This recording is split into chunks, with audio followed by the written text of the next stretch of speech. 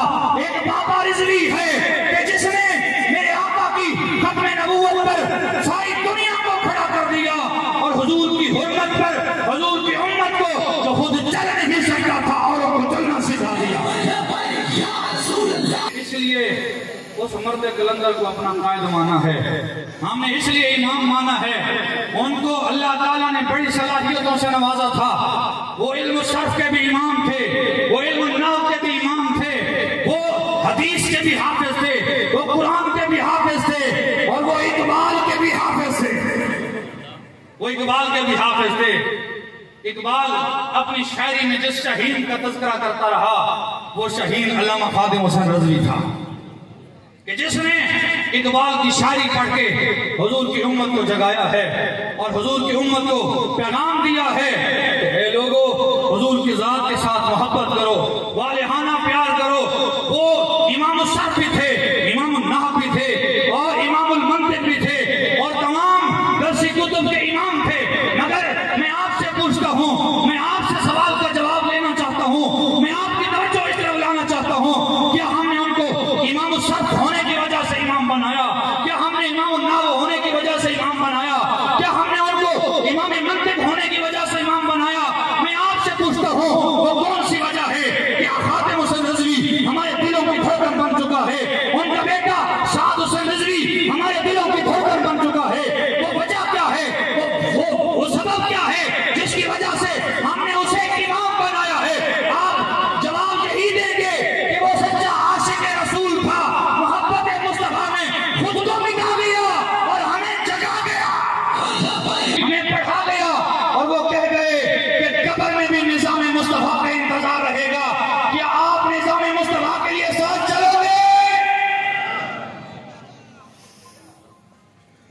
میں نعرہ لگا رہا ہوں, پتہ چلے گا کہ کون دل بھی دیتا ہے اور کون ساتھ بھی چلتا ہے. تاجدار ختم نبوت, آپ کے جذبوں کو سلام.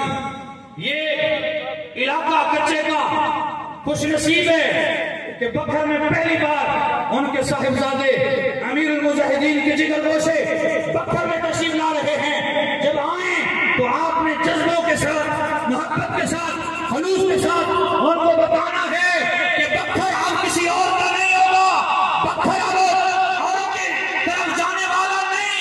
انشاءاللہ بکھر میں حضور کے نظام مصطفیٰ کا کام شروع ہو چکا ہے, اور جب وقت آئے گا تو سب کچھ قربان کر کے, آقا کے حرمت پہ قربان کر کے لبیک کا ساتھ دیں گے. نعرہ تکبیر, تاجدار ختم نبوت. جذبہ ہونا چاہیے, زور بازو میں قوت ہونی چاہیے. اسی وجہ سے واشنگٹن بھی ڈرتا ہے اور مودی بھی ڈرتا ہے اور ہر کافر کا یاد ڈرتا ہے کہ ایسے ایسے کر کے کیا کرتے ہیں. بابا جی اپنی زبان سے فرمایا کرتے تھے کہ ان کو بتا دو پترو ہمارے یہاں کشمیر بھی لیں گے, فلسطین بھی لیں گے, اور علامہ سعد حسین رضوی فرماتے ہیں انشاءاللہ کشمیر بھی آزاد ہوگا. ایک جمعہ بیت المقدس میں پڑھائیں گے.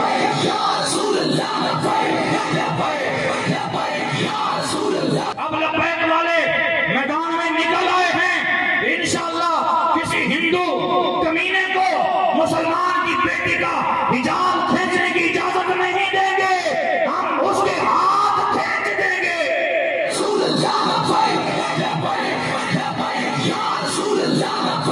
بابا جی فرمایا کرتے تھے دل کے ہاتھ رکھ, سچ سچ دس, اے مسلمان کا مطلب کیا؟ جس کے نبی نے سینے وچ وطراز ایمان کا مطلب کیا؟ وط ہندوستانی ٹھیکہ سے اتنے نقصان کا مطلب کیا؟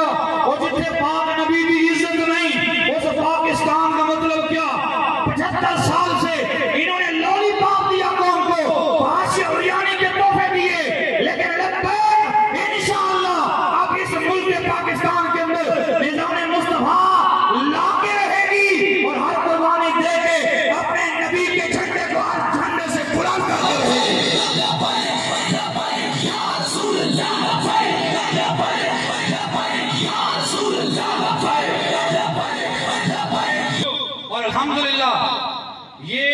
جو کامیابیاں ملی، یہ جو عروج ملا، یہ جو شانیں ملی، یہ جو عزتیں مل رہی ہیں آج لبیک کو، آج ہر کوئی لبیک کو دیکھ رہا ہے اور یہی کہہ رہا ہے اتنے تھوڑے وقت میں اتنی زیادہ ترقی. مجھے وہاں سے بولو، اتنے تھوڑے وقت میں اتنی ترقی. میں نے کہا گل وچ ہو رہے، اور بابا جی فرماتے تھے گل وچ ہو رہے. وہ بات کیا تھی؟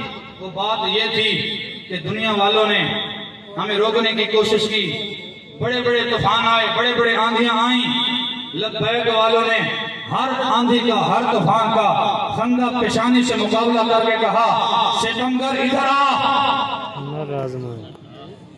تو جو ستمگر ادھر آ، ہنر آزمائیں تو تیر آزما ہم جگر آزمائیں. ستمگر ادھر آ، ہنر آزمائیں تو تیر آزما ہم جگر آزمائیں. لبیک والے ایسے چل کے آگے نہیں آگے، انہوں نے طوفانوں سے مقابلہ کیا، انہوں نے آندھیوں کا مقابلہ کیا، آنسو گیس بھی برداشت کیے، شل بھی برداشت کیے، گولیاں بھی برداشت کی، اور 27 شہید دے کر نبی کی ختم نبوت میں پیرا دیا ہے. اگر تم دیتے تو پتہ چلتا. اب مالک جس کو عطا کر دیں، اللہ رب العزت بڑی شانوں والا ہے. اور بابا جی فرمایا کرتے تھے مالک کانٹے نہیں لگا. آپ کو، آپ کی نسلوں کو، آپ کے بیٹوں کو برے کام کی طرف تو نہیں لگایا. اب ہوتا کیا ہے، یہ نوجوان جب بھی نعرہ لگتا ہے تو نعرہ ختم نبوت کا لگتا ہے. جب بھی نعرہ لگتا ہے، نعرہ لبیک یا رسول اللہ کا لگتا ہے. کیا یہ اچھا کام ہے یا برا کام ہے؟ مجھے وہاں سے بولے اچھا کام ہے نا. ہم نے آپ کی نسلوں کو برے کام پہ نہیں لگایا، گندے کام پہ نہیں لگایا. اللہ کے محبوب کی عزت اور ناموس کی رکھوالی کا مشن دیا ہے، اور لبیک یا رسول اللہ نے یہ مشن دے کے بتا دیا ہے کہ جو تم چاہتے تھے وہ پورا نہیں ہوگا، ہوگا وہی جو تم چاہتا ہے. یریدون ان یطفئوا نور اللہ بافواہہم. وہ کفر کا پلان یہ تھا کہ لبیک والوں کو مٹا دیں گے، لیکن اللہ جسے بلند کرے اسے کون پست کر سکتا ہے.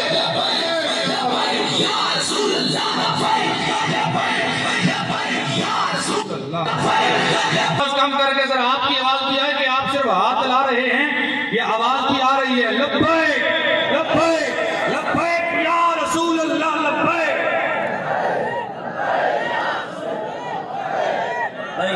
لبیک یا رسول اللہ، لبیک لبیک لبیک یا رسول اللہ. اور ہم نے نعرہ کون سا دیا؟ ہم نے روٹی کپڑا مکان کا نعرہ نہیں دیا. ہم نے جناب والا لوگوں کو بھکاری نہیں بنایا. لوگوں کو ہم نے نعرہ دیا ہے، ہماری تحریک کا نعرہ ہے اسلام، پاکستان اور عوام. اور علامہ خادم حسین رضوی رحمۃ اللہ علیہ نے ہمیں یہ نعرہ پھر سے زندہ کر کے بتا دیا اور کہا کہ پاکستان کا مطلب یہ نہیں کہ جتھوں لبی کھا دیا. پاکستان کا مطلب کیا؟ یہ سیاسی کہتے ہیں کہ جتھوں لبی کھا دیا. پاکستان کا مطلب بابا خادم حسین رضوی نے ہمیں 75 سال کی پیچھے ہمیں فلم ریورس کر کے دکھایا کہ پاکستان بنتے وقت نعرہ کیا تھا. وہ پاکستان کا مطلب کیا؟ آواز نہیں آئی، اسٹیج تک آواز نہیں آئی. پاکستان کا مطلب کیا؟ یار یہ تقریباً 5-6 ہزار کا مجمع ہے، ابھی تک آواز سب کی مکمل نہیں آئی. کیا آپ پاکستان میں اسلام دیکھنا چاہتے ہیں؟